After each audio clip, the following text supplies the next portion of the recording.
एक सवाल पूछती हूँ मैं आप सबसे, सही सही जवाब देना होगा। म्यूचुअल फंड्स में इन्वेस्ट करना कब शुरू करना चाहिए? एक्चुअली ये सवाल नहीं था, इसका जवाब तो मैं आपको इस वीडियो में देने वाली हूँ।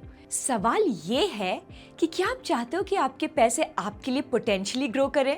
सही सुना आपने, आप दिन रात पैसों के लिए काम करते हो और आप चाहते हो कि यही पैसे आपके लिए ग्रो करें। पर अगर उल्टा हो जाए कि आपके पैसे आपके लिए काम करें और पोटेंशियली ग्रो करें। चलो इमेजिन करो कि आप सो रहे हो या फिर किसी वेकेशन पर हो और आपका पैसा साइलेंटली ग्रो हो रहा है। Sounds like a dream, right? Well दोस्तों, ये ड्रीम आपका सच हो सकता है म्यूचुअल फंड्स के थ्रू। बस आपको ये पता होना चाहिए कि आपको कब इन्वेस्ट करना शुरू करना चाहिए। क्या यही सही टाइम है? कहीं आप लेट तो नहीं हो रहे? वेल, अगर ये क्वेश्चन आपके दिमाग में आता है तो ये वीडियो आपके लिए है। चलिए शुरू करें। Why do you start investing early? देखिए दोस्तों, म्यूचुअल फंड्स एक ऐसा इन्वेस्टमेंट टूल है जो आपके पैसे को ग्रोथ और सेफ्टी दोनों दे सकता है। लेकिन सबसे बड़ा सवाल ये है कि म्यूचुअल फंड्स में कब इन्वेस्ट करना शुरू करना चाहिए। इसका जवाब बहुत ही सिंपल है। ये कहावत तो आपने सुनी होगी, yesterday was the best time to invest and the second best time is today। आज शुरू करना इसलिए जरूरी है क्योंकि आप जितनी जल्दी इन्वेस्ट करना शुरू करेंगे उतना ज्यादा कंपाउंडिंग का फायदा मिल सकता है। पर कैसे? हमेशा की तरह एक एग्जाम्पल से समझते हैं। अगर आज आप 30 साल के हैं और हर महीने 5,000 इन्वेस्ट करते हैं और ये इन्वेस्टमेंट आपको 12% का एनुअल रिटर्न देता है, तो जब तक आप 55 साल के होंगे आपके पास 1.89 करोड़ हो सकता है। पर अगर यही इन्वेस्टमेंट आप 25 साल की उम्र में स्टार्ट करते हैं तो 55 साल की उम्र तक आपके पास 3.5 करोड़ से ज्यादा हो सकता है। 5 साल जल्दी शुरू करने का फायदा देखा? कॉर्पस ऑलमोस्ट डबल हो गया। यही है कंपाउंडिंग की पावर। टाइम ही यहाँ सबसे बड़ा फैक्टर है। तो चलिए जानते हैं factors to consider before starting. Mutual funds के ऑप्शन डिनर के बुफे की तरह होते हैं।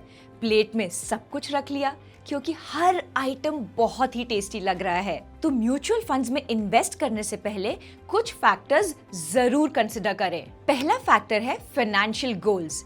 सबसे पहले आपको अपने फाइनेंशियल गोल्स डिसाइड करने होंगे। तो 2 टाइप के गोल्स होते हैं, शॉर्ट टर्म गोल्स और long term goals. Short term goals वो गोल्स होते हैं जो 2-3 साल के लिए होते हैं, जैसे एक फॉरेन वेकेशन प्लान करना या फिर एक नई गाड़ी खरीदना। और आपके लॉन्ग टर्म गोल्स हो सकते हैं रिटायरमेंट के लिए कॉर्पस बिल्ड करना या फिर अपने बच्चों के एजुकेशन के लिए फंड क्रिएट करना। अगर आपका गोल क्लियर होगा तो फंड क्रिएट करना इजी हो जाएगा। चलिए अब दूसरे फैक्टर पे आते हैं, रिस्क एपेटाइट। जैसे डिनर बुफे में स्टार्टर्स, मेन कोर्स और डेजर्ट्स अलग अलग फ्लेवर के होते हैं, वैसे ही म्यूचुअल फंड की कैटेगरीज भी अलग अलग रिस्क लेवल के साथ आती हैं। तो इसमें आपको अपने रिस्क टॉलरेंस को समझना जरूरी है। एक क्विक टेस्ट, मान लीजिए आप 10,000 इन्वेस्ट करते हैं और वही 10,000 आपके 3 महीने में 8,000 हो जाते हैं। तो अगर आपको बहुत टेंशन होती है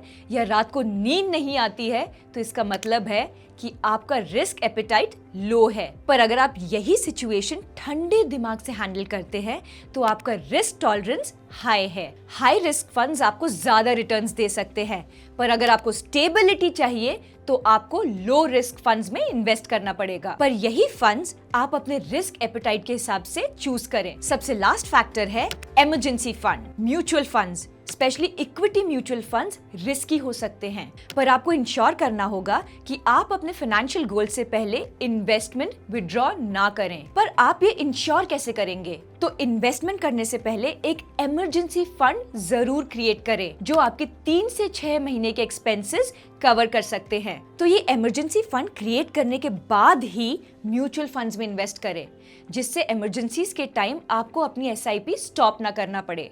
वैसे ऐसे कुछ लोग हैं जो म्यूचुअल फंड्स के जरिए ही अपने इमरजेंसी फंड क्रिएट करते हैं और जिसकी जानकारी वीडियो लिंक डिस्क्रिप्शन में है। अब समझते हैं educational impact of mutual fund investments. Mutual funds में इन्वेस्ट करना सिर्फ लॉन्ग टर्म के लिए पैसा ग्रो करने का जरिया नहीं है, ये आपके बहुत सारे स्किल्स भी डेवलप करता है। पहला स्किल जो ये आपको डेवलप करता है वो है डिसिप्लिन। तो रेगुलर इन्वेस्टमेंट्स के थ्रू आप डिसिप्लिन बनते हो। दूसरा स्किल है क्रिटिकल थिंकिंग। फंड्स और मार्केट ट्रेंड्स में रिसर्च करना आपको डिसीजन मेकिंग में स्ट्रांग बनाता है। अगर आप बिहेवियरल बायसेस के बारे में पढ़ते हो तो आपको वॉलेटिलिटी में कैसे बिहेव करना है ये आपको सिखाता है। तीसरा और आखिरी स्किल जो ये आपका डेवलप करता है वो है फाइनेंशियल मैच्योरिटी। तो जितनी जल्दी आप इन्वेस्टमेंट करेंगे उतनी जल्दी आपका कॉन्फिडेंस बढ़ेगा, जो आपको फ्यूचर फाइनेंशियल डिसीजंस में हेल्प करेगा। तो याद रखिए, इन्वेस्टमेंट का सबसे बड़ा सीक्रेट है इन्वेस्टमेंट को शुरू करना, और कंपाउंडिंग का फायदा तभी मिल सकता है जब आप एक कदम आगे बढ़ोगे। और जैसे मैं हमेशा बोलती हूँ, कोई भी इन्वेस्टमेंट डिसीजन लेने से पहले अपने फाइनेंशियल एडवाइजर से कंसल्ट करना बिल्कुल ना भूलें। म्यूचुअल फंड निवेश बाजार के जोखिमों के अधीन है। योजना से जुड़े सभी दस्तावेजों को ध्यान से पढ़ें।